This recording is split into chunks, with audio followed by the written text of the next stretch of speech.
If you never got to watch the great Ronaldinho play, please accept my sincerest sympathy. You missed out on some of the best and most entertaining football that has ever been played in the history of the game. This Brazilian legend is one player whom the whole world of football seemed to agree embodied the term, the beautiful game. Even at the peak of his career conquering Europe and the world, Ronaldinho still used to play like he was on the streets of Porto Alegre.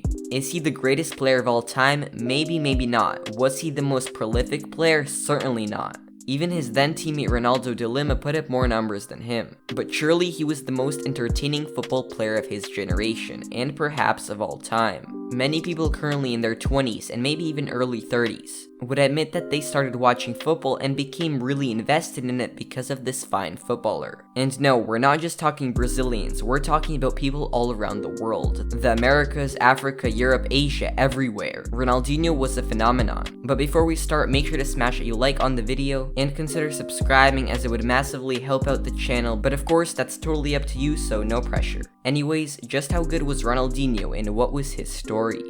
Of course, Ronaldinho worked really hard to get to where he did in his playing career. But back then, each time you watched him play, you could just tell he was born for this. You saw him play and you just thought, you either have it or you don't. You can't teach that. Football was in his DNA. It's not surprising when you find out that his father played football until he sadly died, when Ronaldinho was just 8. His older brother Roberto also played football until his career was unfortunately truncated by injury. But on the shoulders of his patriarchs, Ronaldinho played his way right to the pinnacle of world football.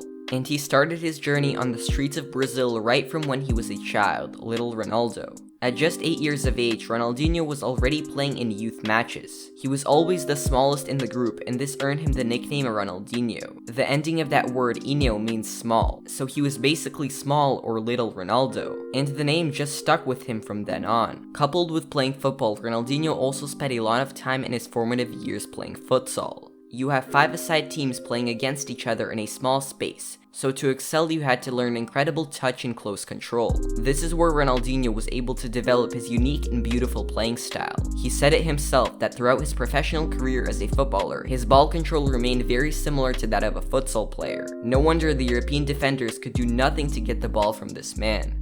While he was practicing his skill as a football and futsal player, he was still just a kid on the streets of Porto Alegre, who was really skilled and passionate about the beautiful game. The media and the rest of the world did not know about him until a few years later when he did the unimaginable. In a local game in Brazil, when Ronaldinho was just 13 years old, his team beat the opposition by 23 goals to nil. And Ronaldinho scored all 23 goals. Yes, all 23 of them. With such a statement, the whole world of football started to pay close attention to the little Ronaldo. Everybody knew at that point that this kid was going to be a superstar, and they were not wrong. At just 18, Ronaldinho was already embarrassing World Cup winners and global superstars, with his mesmerizing skills and insane dribbles. There are videos littered all over the internet of him leaving some of the biggest players in football at the time on their backsides with his Brazilian flair. In 2001, PSG snatched him up, and the young star walked straight into the starting lineup, which had stars like JJ Okocha, Nicolas Anelka, and Aloisio. And at just 19 years of age, he represented his country in a major tournament and won it.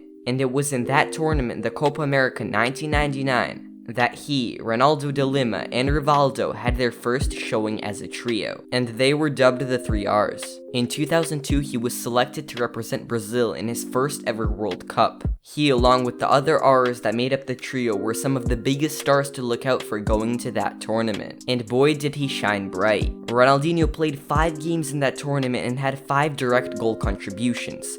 Perhaps the English fans will remember him the most. In the quarterfinal game against England, he totally obliterated the Three Lions' defense to set up Rivaldo for the equalizer in the first half. In the second half, he put Brazil in front with one of the most memorable World Cup goals, by converting a free kick from 40 yards out. Although he was sent off later in that game, that still went down as one of the best individual performances by a player in a World Cup game. Of course, Brazil went on to win the tournament, and that made it 2 major titles he had won with his country at only 22 years of age. After the tournament, Ronaldinho was named in the FIFA World Cup All-Star team along with his other teammates, Ronaldo, Rivaldo, and Roberto Carlos.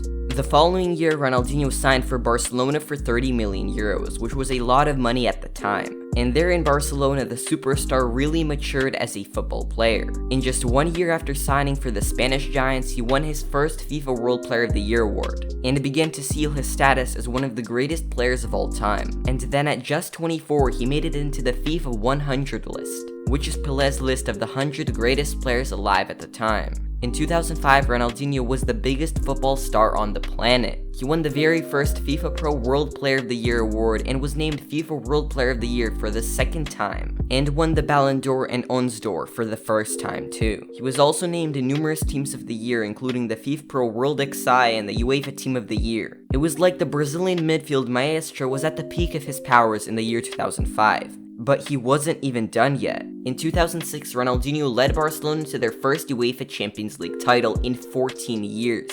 He finished the season with 26 goals in all competitions, and his first ever double, winning the league title and the Champions League. Ronaldinho was tipped to win the FIFA World Player of the Year for the third time in a row in 2006. But because of his disappointing outing with Brazil in the World Cup that summer, he ended up in third. The Brazilian legend had such an amazing career, and he had so many achievements and awards to show for it. Even after he retired, he continued to be praised and immortalized for his invaluable contributions to the beautiful game of football. Ronaldinho currently sits in the AC Milan Hall of Fame and Brazil Football Museum Hall of Fame. In 2005, he was named in the UEFA Ultimate Team of the Year, and in 2020, he was named in the Ballon d'Or Silver Dream Team, which was the second list of the greatest ever players in different positions.